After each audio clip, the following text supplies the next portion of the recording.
మిత్రులారా, ఈరోజు అసెంబ్లీలో స్పీకర్పై ఎట్లా పడితే అట్లా మాట్లాడుతున్నందుకు జగదీశ్వర్ రెడ్డిని, కేటీఆర్, హరీశ్వరావుని సస్పెండ్ చేశారు. అయితే మన హరీశ్వరరావు ఏమంటుంది జర ఇవ్వండి. ఏకవచనం వాడలేదు. ఏకవచనం వాడకుండా వాడినట్టు తప్పుడు ఆరోపణ పెట్టి ఏకపక్షంగా ఇవాళ జగదీష్ రెడ్డి గారిని బీఆర్ఎస్ పార్టీ గొంతు నొక్కారు. ఇవాళ పట్ట పగలు ప్రజాస్వామ్యం కూని అయింది.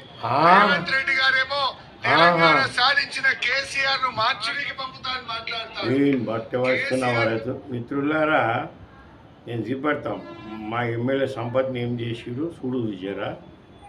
నేను బట్ట వాచుకున్న వారితో గొంతు నక్కిరు.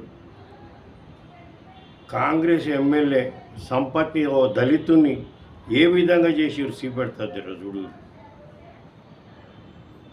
సస్పెండ్ అయిన ఎమ్మెల్యేలు కొన్ని ఉపయోగ మార్గం అంటే ప్రతిపక్షాలుగా అని చెప్పి అన్ని పక్షాలు కూడా ఈ రోజు అదే అడిగితే నిర్దాక్షిణ్యంగా శాసనసభ నుంచి మమ్మల్ని సస్పెండ్ చేసి బయటకు తీసుకొచ్చి లోపల బయట పడేస్తా ఉన్నారు. దానివల్ల గత 15 నెలలుగా ప్రతిపక్షాలుగా మేము అందరం చెప్తున్నటువంటి వాస్తవం ఈరోజు నిరూపణ అయింది. ఈ ప్రభుత్వం రైతు వ్యతిరేక ప్రభుత్వం అని.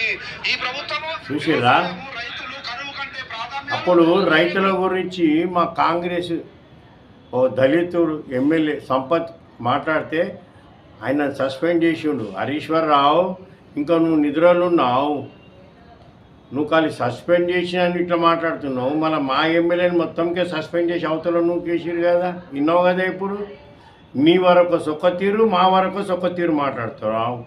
మమ్మల్ని నిన్నలకి ఎన్ని లేకుండా పోలీసులను పెట్టారు కదా మా ఇండ ముంగడ. అప్పుడు యాదరాలే మీకు? ఇప్పుడు మాట్లాడుతున్నావు. మీకు ఇట్లాగే కావాలి, కరెక్ట్ చేస్తుండు. మీకు కరెక్ట్ మొగోడు రేవంత్ రెడ్డి.